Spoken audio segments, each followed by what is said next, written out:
ငါတော့ကျွန်မတော့ပုံနှိပ်ဖော်ပြ88ပုံရှိပါပြီဒီနေ့အချိန်မှာတော့ကျွန်မပုံနှိပ်ဖော်ပြ93ပုံရှိပါပြီရှင်ဒီအထက်မှာကျွန်မပထမဦးဆုံးရေးတဲ့ဒီဝတ္ထုလေးကိုဘာလို့ဖတ်ချင်တာလဲဆိုတော့ဒီဝတ္ထုလေးကကျွန်မဘဝလေးတွေကဘဝခါးတွေကမြင်းနေရလာဆိုင်တက်ကြတယ်ကျွန်မတို့ဒီမရှိခွန်းတို့မလဆုံးရိုးပေါ့လေနှိမ့်ချနေတဲ့လူတယောက်ကိုပဝင်းကျင်ကဘယ်လိုဆက်ဆံပြီးတော့သူ့ရဲ့အဖြူရနှလုံးသားကိုဘယ်လိုလစ်ပြခဲ့တယ်ဆိုတဲ့ရတ္တာလေးကိုပေးထားတဲ့အတွက်ကျွန်မဒီဝတ္ထုလေးကိုရွေးချယ်လိုက်တာပါမစစ်တူပညာရွာဆိုတာအင်ဂျင်နီယာကျော်လောက်တော့ရှိတာမို့ရွာကြီးမဟုတ်ပေမဲ့ရွာငယ်လေးလို့လည်းမဆိုတာပန်းမြန်ရွာနဲ့မတ်စစ်တိုနဲ့ပန်းမြန်ရွာကလည်းခွဲခြားမရစကောင်းလို့ပြောရမလို့ပါပဲမတ်စစ်တိုဆိုတာမိန်းမဆိုတာထက်ယောက်ျားကြီးတယောက်နဲ့ပို့တူနေသူပါနေတာကရွာအစွန်သူ့အိမ်ရဲ့တစ်ဖက်လဲခွင်းတွေအလွန်မှာတင်းချိုင်းကုန်းတုတ်တန်တစပြင်တာရှိပါတော့တယ်လောက်ကန်ရတဲ့အလုပ်တွေကလည်းကြုံညာကြပါမှာခြံတိုင်းဆိုင်ဝင်းထရန်ခကောက်ဆိုင်ပြုံးတို့ပေါင်းတင်ရေးစီတိုက်အလုတ်ဆိုတာမန္တမြကျန်းလို့အကုန်ရတာတော့အမှန်သူကပန်းမြန်ရွာသူအစ်စ်တော်မဟုတ်ဘူးရဲ့သူ့ကိုခေါ်လာတဲ့အနိတ်တဲကြီးဒေါ်ကြီးအောင်ကလည်းစကားမပြောတတ်တော့လက်ဟန်ချီဟန်နဲ့မှုလုံးစီပတ်စီသဘောပေါက်အောင်ရှင်းမပြနိုင်ပါဘူးအကြမ်းမြင်နားလေရတာတော့မိဘမဲ့တယောက်ဖြစ်ပါလိမ့်မယ်ကြည်အောင်ကလည်းတကောင်ကျွတ်မှုဆေးပေးမိယူပြုစုရင်ကြည်အောင်ဆုံးသွားတော့ကြည်အောင်ရဲ့အိမ်ရဲ့အမွေစာဖြစ်သွားတာပါပဲတူးမြစ်တာတူးမှဆိုတဲ့စကားလိုပါပဲဒေါ်ကြီးအောင်မဆုံးခင်ကအိမ်ဟာထဲမှာလဲနေတော့လဲမဆစ်တူကြီးကမိဘအရင်လိုပြုစုရှာတာပါမယုံမရှာချစ်တဲ့အစာအံဖတ်တွေအဆုံးပါပဲနောက်ဆုံးအတက်ငယ်တဲ့အချိန်မှာတောင်မဆစ်တူကြီးကသူတိတလောက်တရားလေးနဲ့နှလုံးသွင်းစေခဲ့ရဲ့အမေဖះတရားတန်ကားလို့စိတ်မှမှတ်နေနော်အမေနေမကောင်းတော့ရွာဦးเจ้าကိုဆွန့်ထက်ပို့ခဲ့တာလေတွေးကြည့်အမေကဘဲဥကြီးပို့ကျင်တယ်ဆိုလို့ကျုပ်ကဦးလေးဆန်ချန်ထဲမှာဘဲဥတွားကောက်တာလေးမြင်ကြည့်အမေဆုံးပို့တာကိုစိတ်ထဲမှာမြင်ကြည့်ဖះတရားတန်ကားလို့ရွတ်နေနော်သူတက်တက်လောက်မတ်တက်လောက်ဒေါ်ကြီးအောင်နာကပ်ပြီးပြောနေရှာတယ်နိညညအခါမလစောင့်ကြည့်ရှာရဲ့ဒေါ်ကြီးအောင်ဟာသူ့ဇနီးမဆစ်တူကိုကြာရှိဒုက္ခသူ့သမီးမဆစ်တူကိုကြာရှိဒုက္ခမပေးတွားရှာပါဘူး2ရက်လောက်အသေးတန်ဖြစ်ပြီးည8နာရီလောက်မှဆုံးသွားရှာပါတယ်ဒေါ်ကြီးအောင်အတွက်နှစ်လက်ဆွန်းနေအမြဲပို့ပြီးနှစ်တိုင်းအမျှပေးပါတယ်မဆစ်တို့ဟာရုပ်ကတိတ်မဆိုးနေမဲ့ဘဝအကျန်းနေတော့လှောက်လှပပမပြင်းစင်နိုင်တာမို့ရုပ်ကဆိုးသလိုဖြစ်နေတာပါမနဲ့လင်းရင်တော့မဆစ်တို့ကြီးကမျက်နှာမှာတလက်ခါအဖွေတာလက်တပတ်တာလိမ့်ထားတာတော့လည်းမဟုတ်မှန်လဲကြည့်ဟာမတူနေလောင်ထားတဲ့မဲကျုပ်အသားပေါ်ကကြောင်ကြားတနခါကလက်ချောင်းရတွေအထင်သာသပင်ကိုတော့စီရွှဲအောင်လူပြီးထုံထားတတ်တယ်မဆစ်တို့သပင်တွေဖြန့်ချလိုက်ရင်တကောက်ကွေးချီရှေးပါတယ်မဆစ်တို့ရဲ့လှုပ်ရှားနေရတဲ့ဘဝနားချိန်တောင်မရမှတော့သပင်ကြီးကိုဖြတ်ပစ်လိုက်စမ်းပါခေါင်းလဲပေါ့သွားတာပေါ့အမလီသပင်တော့မဖြတ်နိုင်ပါဘူးအေးကျုပ်ကလူရအညစ်ပတ်တယ်လို့ဖြစ်နေပေမဲ့ခေါင်းကတော့တစ်ဖက်တစ်ခါလျှော်ပြီးတာပဲသပင်ဖြတ်ဖို့ပြောကြသူတိုင်းကိုမဆစ်တို့ရဲ့ဖြည့်ရှင်းနေကြစကားတွေပါပြီးတော့လေအမေကကျုပ်သပင်တွေကိုတိတ်ချစ်တာကျုပ်ကောင်းလျှော်ပြီးရင်သပင်တွေကိုထိုင်ပြီးနေတော့အမေကပြုံးနေတာပါပဲပြီးရင်ကျုပ်တို့ပန်းတွေကျုပ်ဖို့အတွက်ပန်းမတွေအစင်းနဲ့ရှာထားတာဒါကြောင့်ကျုပ်ဒီတက်တော့အမေချစ်တဲ့သပင်တွေကိုဘယ်တော့မှမဖြတ်ဘူးအမလေးဟဲမဆစ်တို့ကြီးကလည်းကြပြဆန်သားပါလားဟုတ်လားကြပြဆန်တယ်ဆိုတာပါလေအမေကကျုပ်ကိုချစ်တာကြပြဆန်တယ်လို့ပြောလို့ရတယ်ပေါ့ကြပြဆန်တယ်ဆိုတာဘာစကားလဲမဆစ်တို့ကအဲ့ဒီလောက်ထိရိုးအားပါတယ်စာမတတ်တော့ဘုဒ္ဓတာကလည်းမရှိရှာပါဘူးမဆစ်တို့ထင်းတွေဖြတ်စီးပြီးရင်ရေစီလေးတလဲလောက်မဆစ်တို့ကြီးကိုကျုပ်အမြဲခေါ်ပြီးခိုင်းပါတယ်အလုတ်လို့ရင်စေရနာပါတယ်လုံအားခတ်တဲ့ဘယ်တော့မှပုံမယူတတ်တာမဆစ်တို့မှရှိတယ်ပုံမယူတတ်တဲ့အကျင့်မဆစ်တို့မှရှိတယ်မဆစ်တို့ရေ9000ပဲယူသွားလိုက်တော့900အမနေနဲ့တော့မဟုတ်တာအမပေါ့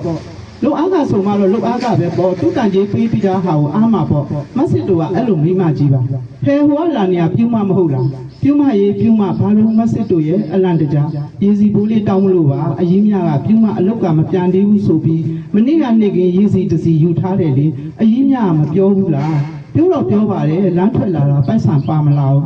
ညီတို့ကလည်းအေးဘယ်လိုမှများရှော့ရှူရှူပေးလို့လေအမလေးဖြစ်နေလိုက်တာမဆစ်တို့ရဲ့ကျုံရကြတာလှုပ်ရှားနေလို့တာပဲညနေပဲဆိုအိမ်လက် တော့ပိုက်ဆံရစီရမယ်နော်ကြီးကျယ်လို့ခိုင်းတော့ငါခိုင်းပြီးပိုက်ဆံပေးရမယ်ဆိုကန့်လန့်တိုက်တတ်သူတွေကလည်းရှိတတ်တယ်ကျုပ်အကြောင်းတော့မစစ်သူဟာတိပါကျုပ်ကလည်းတူ့လို့နှုံးမှမဲလေညနေကြ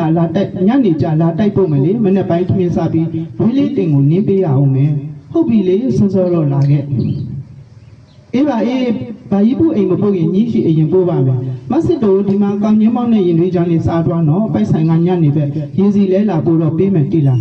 ရပါတယ်အေးညီအကြောင်းတိပါတယ်တချို့အိမ်တွေကခိုင်းတာပါအေးအကျွေးလုပ်ပြီးပေးချင်တာမဟုတ်ဘူးရဲ့နာမည်တော့မပြောတော့ပါဘူး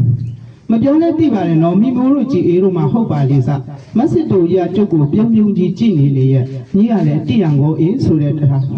အေးမရေညီကြားပြီးပြီလားမစစ်တို့အကြောင်းဘာအကြောင်းလဲအေးမကြားပါဘူးမနေ့ကပဲငါစီထင်းခွဲရေးစီလာတိုက်ပေးသေးတ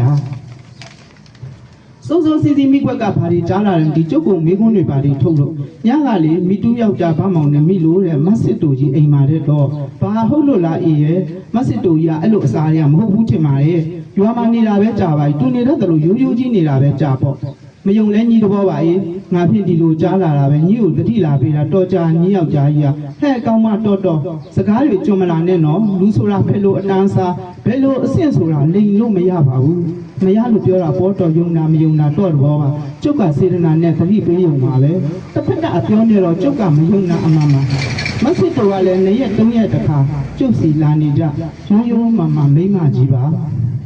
နေရလုံးနေတော့ကျုပ်စီမစစ်တူရောက်လာတာပဲပြောပါဦးမစစ်တူရဲ့ကျုပ်ဖြင့်ကြားရတာတွေအံ့ဩလွန်းလို့မိဘတော်မိမိုးလို့စီရမှာဟုတ်ပါလေစားအေးဒီတခါတော့မစစ်တူကြီးကလည်းတိရန်ကိုဆိုတဲ့မျက်နှာပေးနဲ့ကျုပ်ကိုကြည့်နေတယ်ဘလို့ဖြစ်ရမှာလဲအေးရဲ့ဗမောင်ပေါ့ည10 နာရီတူကြီးကျုပ်ခန်းထဲရောက်နေတယ်ကျုပ်ကမနေ့အတွက်ချက်ပုတ်ပြင်ဆင်ပြီးတကားမပိတ်လိုက်ခင်ဘယ်ချိန်တည်းကဝင်နေတယ်မသိပါဘူးအေးဟဲရုံမာလိုက်တာနော်တီးတဲ့ရုံမာတာကြီးပြောသေးတယ်တိလားကျုပ်လည်းအခန်းထဲဝင်ရောသူကတကရွက်အကွယ်အားရောက်လာပြီးကျုပ်ကိုခါကနေရုပ်တရက်ဆွဲဖက်ပြီးပါဇက်ကိုလက်နဲ့လာပိတ်တယ်ဟဲဘယ်ရမလဲကျုပ်ကခြေထောက်နဲ့နောက်ပြန်ကတော့သူကရိုင်သွားတယ်ဒါနဲ့ကျုပ်လက်ကြည့်တော့ဘာမှဖြစ်နေလို့အံ့ဩနေတာဒါပေမဲ့စဉ်းစားမနေတော့ပဲလက်ထဲက4000တို့တမီနဲ့နှစ်ချက်ဆင့်တွဲထည့်လိုက်တာနှစ်ဖူးကကွဲသွားနေရဲ့တကယ်တော့သူကကျုပ်ကိုအထင်သေးတာမှားတာပဲကျုပ်ကလည်းပြာကျအောင်မွဲတင်နေပါစေကိုကျင်တရားတော့ဘယ်တော့မှမပြတ်ဘူးတိလာ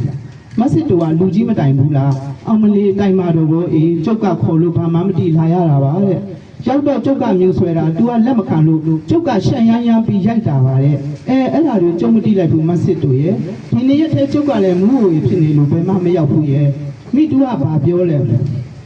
ဲဘာပြောရမလဲအေးတယောက်ကြားဘက်ကပေါ့တယောက်ကြားအရန်အတန်းပြကြိုက်တာပါတဲ့ကျုပ်လိုညစ်တီးညစ်ပတ်ကြီးကိုစိတ်ကူးတဲ့တောင်ထဲမှာမဟုတ်ပါဘူးတဲ့ကျုပ်ကပြောလိုက်တယ်မတ်တမ်းပြန်ကြီးတော့ယောက်ကြားယာကမီတောက်လူစိတ်ပြောင်းနေတာအနိကနေပြီးမတိတာအံ့ဩပါတယ်တိအောင်ကြိုးစားလိုက်ပါအောင်လို့ပြောထည့်လိုက်တယ်ဝတ္ထုလေးကတော့နည်းနည်းရှိတယ်ဥက္ကဋ္ဌကြီးကဘာပြောလဲဥက္ကဋ္ဌကြီးစကားလေအနောက်မလို့အတွားမလို့ပါဘယ်သူမှနောက်မဖြစ်စေချနဲ့တဲ့ကျုပ်ကလည်းကိုထိလည်းရောက်ကျုပ်ကလည်းကိုထိလည်းရောက်တုံ့ပြန်ပြီးပြီပဲမကျင်တတ်လိုက်ပါတဲ့ကျုပ်ကတရားသူဗမောင်ကသူ့အမဝမ်းခွဲတားလေကျုပ်ဝမ်းနေတာတော့အမှန်ပဲဆင်းရဲလို့အချိန်မဲ့သူတွေရင်ထဲကအမှန်တရားကိုဘာကြောင့်မမြင်အောင်ပြုတ်နေကြတယ်မသိပါဘူးမစစ်တို့မျက်လုံးကမျက်ရည်တွေစီးကြလာတယ်မစစ်တို့မျက်ရည်ကြတာကြီးအောင်ဆုံးလုံးကတခါအခုတခါကျုံမြင်ဘူးတာပဲကျုပ်ဖြစ်မစစ်တို့ကြီးကိုတနာမိတယ်တကယ်ပါအမေအဖေကဒီနေ့ဘာဘုံကျောင်းမှာပဲထမင်းစားရတယ်အပြန်နောက်ကြမှာမို့တယ်စည်ရင်းတွေချုပ်တာမပြီးလို့တဲ့ကျုပ်တို့တားမိထမင်းစားနေတော့မစစ်တို့ကြီးရောက်လာတယ်ဟောမစစ်တို့ထမင်းတစ်ခါလေးဝင်စားပါလားစားပါရဲ့အခုတော်ကျုပ်အလုပ်တွေပါနေတယ်တော့တိလားမိခွက်တုံမိမိုးတို့စကားတွေကြောင့်ဖြစ်မယ်ထင်တယ်တကယ်ဆိုလေကျုပ်ကသူတို့ပေါ့ဘာအဖြစ်မှလည်းမလုပ်မိတာအမှန်ပါသူတို့ကခိုင်းပြီးလို့အားကားကိုဘယ်တော့မှအကျေမပေးပါဘူးတောင်းတော့လေအမုန်းခံရဘာမောင်နဲ့ပြဿနာကလည်းကျုပ်ဖက်ကစတာမဟုတ်ခက်ပါတယ်မစစ်တူကြီးလူတွေကသူများမျက်ခြေပဲမြင်တတ်တာလ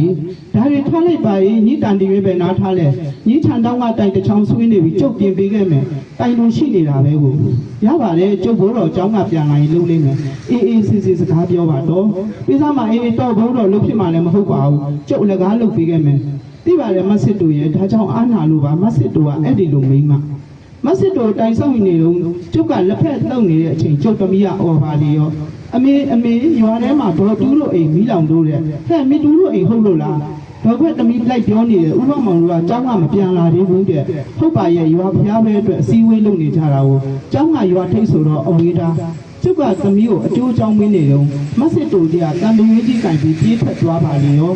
ကျုပ်ကလည်းအရေးအကြောင်းဆိုမင်းတက်မိနေတတ်တယ်အမေသမီးလိုက်သွားမယ်နော်အေးအိမ်တကားတွေတေချာပြီးမှလိုက်မလို့ပြင်နေတော့သမီးရောက်လာတယ်အမေကတော့ငြိမ်သွားပြီဒေါ်စစ်တူရဲ့လေဟဲ့မဆစ်တူဘာဖြစ်လို့တော့ပြောစမ်းပါဘာလဲစေတနာနဲ့တွားတဲ့လူရန်တွေးလွတ်ကြတယ်ပေါ့ကျုပ်ကလည်းထင်ရမြင်မဟုတ်ပါဘူးအမေရဲ့ဥပမောင်သမီးလေးကအိမ်ထဲပိတ်မိနေလို့မိလောင်တော်တော်တူကသူ့သမီးကိုအပြင်မှတ်တာတဲ့ဟဲ့အမလေးငါရင်တုံလိုက်တာကလေးဘာဖြစ်သွားသေးလဲကလေးကကြောက်လို့အောင်ငုံနေတာဒေါ်တူကကိုဝင်ကြီးနဲ့ဆိုတော့မကယ်နိုင်ဖြစ်နေတော့ဒေါ်စစ်တူကတရွင်းကန်တရွင်းနဲ့ပြင်ချက်တူခွာပြီးကလေးကိုပွေလာတာသူ့စပင်တွေမိဟတ်သွားတယ်ပြီးတော့လေတိုင်တလုံးကတူကောင်းကိုရိုက်ပြီးတော့ကလေးပွေလျက်ချင်းနဲ့တတိလစ်သွားတာဘာမောင်တို့ရောက်လာပြီလားဟုတ်အမေအဲ့ဒါတမီးကျမကြီးလိုက်သွားအောင်မယ်ဥပမောင်တို့လဲနဲ့တွားကြပြီအဖေလဲရောက်နေပြီဖះမဆစ်တူကြီးဘာမှမဖြစ်ပါစေနဲ့ကျုပ်ပြင်ရောင်ကြည့်အောင်တောင်းတဲ့မဆစ်တူပြင်ပေးသွားတဲ့ခြံတိုင်အစ်စ်ကြီးကိုငေးကြည့်နေမိတယ်အမေဒေါ်စစ်တူကြီးလေဘာမဆစ်တူဆုံးပြီမဆစ်တူဆုံးပြီလားဟာအမေကလည်းဒေါ်စစ်တူကြီးတတိယလာပြီပြောမလို့အမေကိုနိုးတာအခုပဲသူ့အိမ်ခေါ်သွားတာလေဒေါ်ကွက်တူကသမီးတညလုံးစောင့်ထားလို့ပြန်ခိုင်းလိုက်တာဖះတော်ပါရဲ့ကျုပ်ကအိမ်မက်နေတာဟုတ်ကျုပ်သမီးကညကစေကန်းဆောင်အိတ်တာလေအခုမနဲ့သမီးပြန်လာတော့4နာရီထိုးနေပြီကျုပ်ကမဆစ်တူကိုစိုးရိမ်စိတ်တွေပူပန်ပြီးတော့အိမ်မက်နေတာကျုပ်လည်းချက်ပြုတ်ဆွန်းတော့ကစမ်းကြောင်ချစ်ပြီးမဆစ်တူအိမ်ပဲထွက်လာခဲ့တယ်10 ပေလောက်တာကျဲတဲ့မြင်းဆိုင်တဲလေးကမဆစ်တူအိမ်မှာခါလေလောက်ဝါခုပြပေါ်မှာမဆစ်တူကလဲနေတယ်ဗမောင်တို့ယောက်ျားလေးတစ်တိုက်ကအိမ်အပြင်ဘက်မှာအစင်ပြေသလိုထိုင်နေကြလေရဲ့မိကွယ်မိတူကြည်အေးတော့မဆစ်တူဘေးနားမှာကျုံကလေးထိုင်နေရတာမိတူသားလေးက